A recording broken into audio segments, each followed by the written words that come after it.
Bienvenue sur Leadershift, le podcast qui fait bouger votre leadership. Bonjour, c'est Vincent, bienvenue dans un nouvel épisode de Leadershift. Alors cette semaine, est-ce que j'ai fait du clickbait ? Parce que l'épisode s'intitule « La clé du bien-être ». Pas tant que ça en fait. Et c'est ça qui est assez incroyable. Puisque oui, la clé du bien-être, rien que ça. Alors, on fait un petit détour par le développement personnel, si on veut, en fait, puisqu'il s'agit bien de la vie en général, du bien-être en général et pas du bien-être professionnel. Mais on verra en fin d'épisode qu'à mon avis, c'est la même chose. En tout cas que l'un, évidemment, contribue à l'autre. Alors, sur quoi est-ce que je me base pour vous parler de ce bien-être et de la clé de ce bien-être, de ce qu'on appelle une étude longitudinale. Alors, qu'est-ce qu'une étude longitudinale ? On connaît plutôt les études transversales. Ça veut dire, une étude transversale, c'est une étude psychologique, sociologique, etc., qui prend une coupe à un instant T d'une série de relations, de situations. On essaie de voir quels sont les liens de cause à effet entre les différents éléments de l'étude. Par exemple, on pourrait imaginer, je laisse tomber mon stylo 20 fois et je mesure le temps qu'il fait pour tomber sur la table. Et donc, après, j'essaie de voir, en fonction des critères, si j'ai lu un bouquin de XY avant, est-ce que ça change le temps de chute du stylo ? Est-ce que si j'ai mangé des pâtes à midi, ça change ? Voilà, on va essayer de voir comment est-ce qu'on peut faire varier ce truc-là. C'est ce qu'on appelle une étude transversale. Une étude longitudinale, c'est le contraire en fait. C'est-à-dire qu'il y a peu de facteurs, mais on étudie ça sur le long terme, longitudinal. Donc, c'est une étude qui a suivi un certain nombre de personnes pendant un certain nombre d'années dans leur vie, en leur posant des questions, en essayant de voir aussi, puisqu'on les suit dans leur vie, on peut savoir ce qu'ils ont fait, on peut savoir s'ils sont morts jeunes, morts vieux, de quoi, etc. Bon. Alors jusque-là, vous me direz, étude longitudinale, il y avait combien de personnes ? 10 personnes. Pour ajouter un 0. 100 personnes alors. Non, il manque encore un 0.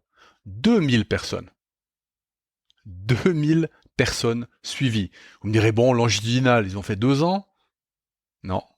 10 ans ? Non plus. L'étude a commencé en 1938. 85 ans. Donc, les chercheurs, alors évidemment, il y a plusieurs générations de chercheurs, puisqu'il y a plusieurs générations de personnes observées, 2000 personnes pendant 85 ans. Et ça, c'est de la science. C'est pour ça que je m'énerve quand les gens prétendent, et puis qu'ils se sont levés un matin en écrivant un truc, ou qu'ils inventent une science à eux tout seuls. Voilà. Bref, je me calme. 2000 personnes pendant 85 ans. Alors, quelle est la clé du bien-être ? Citation. Ce qui nous a surpris, c'est que les personnes qui étaient les plus heureuses, qui restaient en bonne santé en vieillissant et qui vivaient le plus longtemps, étaient celles qui avaient... Quoi ? Qu'est-ce qu'elles avaient, ces personnes ? La meilleure éducation, la meilleure naissance, le plus d'argent, le plus de succès professionnel. Ce qui nous a surpris, c'est que les personnes qui étaient les plus heureuses, qui restaient en bonne santé en vieillissant et qui vivaient le plus longtemps, étaient celles qui avaient les liens les plus chaleureux avec les autres. En fait, les bonnes relations étaient le meilleur moyen de prédire qui allait être heureux et en bonne santé en vieillissant. Je vous laisse un petit peu accuser le coup. C'est que non seulement les bonnes relations prédisent le bien-être, le bonheur, mais aussi la santé. Et en bonne santé. Incroyable, non ? En même temps, quand on y réfléchit bien, c'est pas tant une surprise que ça. Alors oui, par rapport à l'argent, par rapport à l'éducation, par rapport au métier, mais en fait non, parce que vous le savez bien, et vous vivez ça tous les jours au boulot. Il y a des gens qui n'ont pas de responsabilité particulière et qui sont malheureux. Il y a des gens qui n'ont pas de responsabilité particulière et qui sont heureux. Il y a des gens qui sont PDG, qui sont malheureux. Il y a des gens qui sont PDG, qui sont heureux. On a l'impression que le statut professionnel n'influe pas vraiment sur le bonheur des gens, le bien-être. et pas non plus sur la santé. Hein.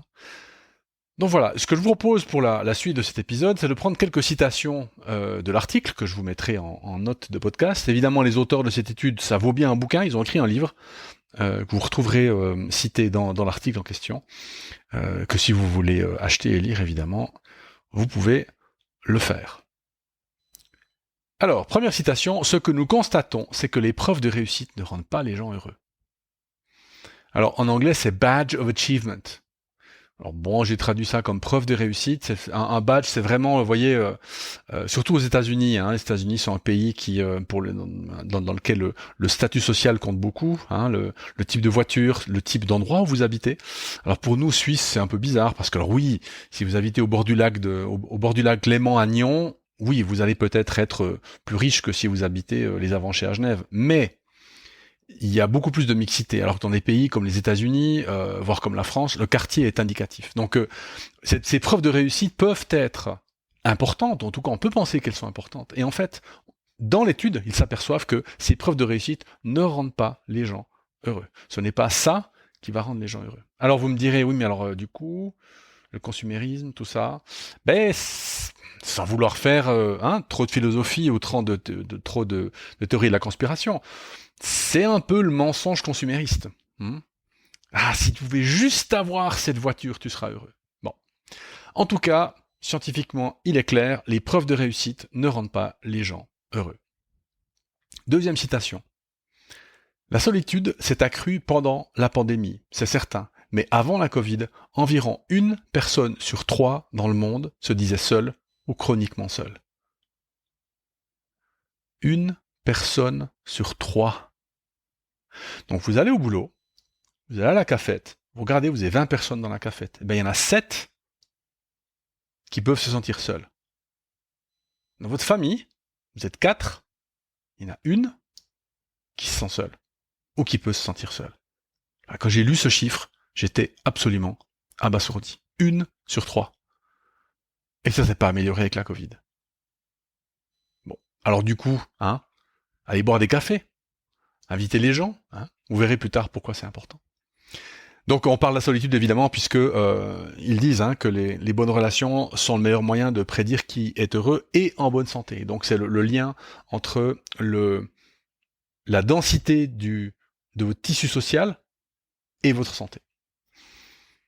Troisième citation, ce que nous croyons. Alors croyons c'est scientifique, ça veut dire que c'est l'hypothèse qu'ils font et qu'ils vérifient avec les études. C'est pas que je crois que la Terre est plate. Ce que nous croyons, c'est que si un événement bouleversant se produit et que j'ai quelqu'un à qui parler à la maison ou au téléphone, je peux littéralement sentir mon corps se calmer. Et donc dans cette citation, vous avez le mécanisme scientifique vraisemblablement à la base du lien entre les relations et le bien-être et la bonne santé, c'est que les relations sociales seraient un mécanisme de diffusion du stress. Diffusion dans le sens d'absorption du stress, si vous voulez. Vous êtes énervé, vous tournez vers votre collègue et vous dites « Ah, mais quand même, putain, il exagère et tout, on allait boire un café ensemble. » Alors vous admirez le café, un stimulant. Bref, vous allez boire un verre d'eau ensemble et vous allez sentir votre pression diminuer. Et en fait, cette discussion, grâce à la relation que vous avez, va vous permettre quelque part de rentrer dans la dernière phase du cycle du stress, qui est donc la phase de récupération. Vous savez, en cas de stress, on entre en phase de résistance d'abord, puisque le corps doit libérer l'énergie pour réagir, mais ensuite on passe en phase, de récupération justement. Et s'il n'y a pas cette phase de récupération, alors on peut passer en phase de résistance pendant longtemps, ce qui évidemment n'est pas bon. Donc, être seul, alors typiquement, que ça soit au travail ou ailleurs, pourrait du coup nous empêcher, en tout cas, retarder le moment auquel nous passons dans la phase de récupération après une phase de stress. C'est super intéressant comme hypothèse, je trouve. Et c'est une première constatation, une première preuve que cette hypothèse peut être la bonne grâce à cette étude.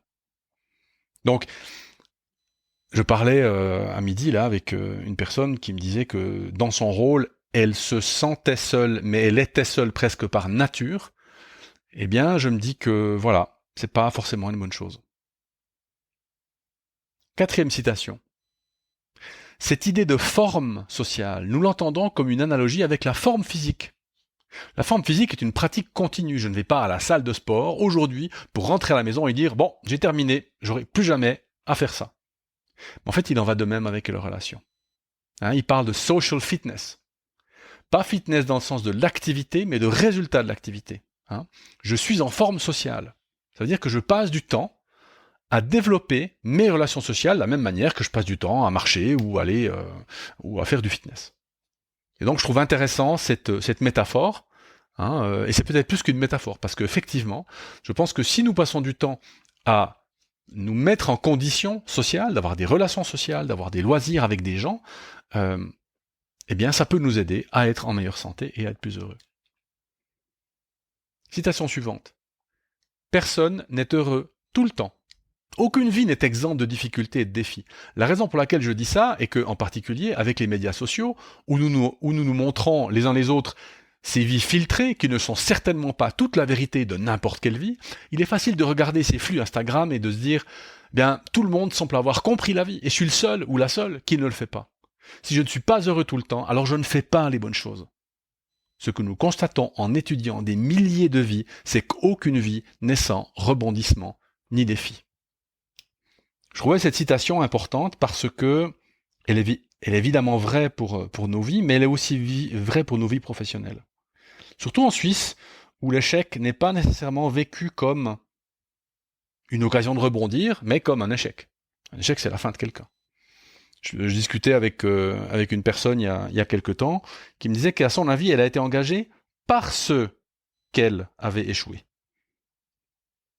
C'était quelqu'un qui voulait l'engager pour une espèce de quelque chose dans le business development, je me souviens bien, et lui disait, mais moi j'ai eu une entreprise au Canada, j'ai fait faillite. Et la personne lui a répondu, mais très bien, heureusement, c'est pour ça que quand vous choisissez, vous savez ce que ça fait.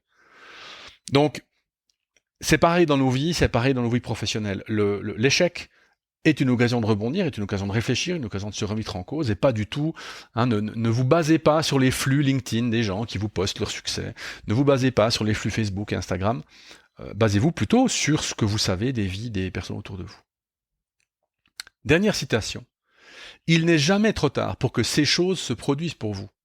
J'ai entendu des personnes d'une vingtaine d'années, et certainement plus âgées, dire « c'est trop tard pour moi, je suis pas doué pour les relations, ça ne m'arrivera jamais, j'abandonne ».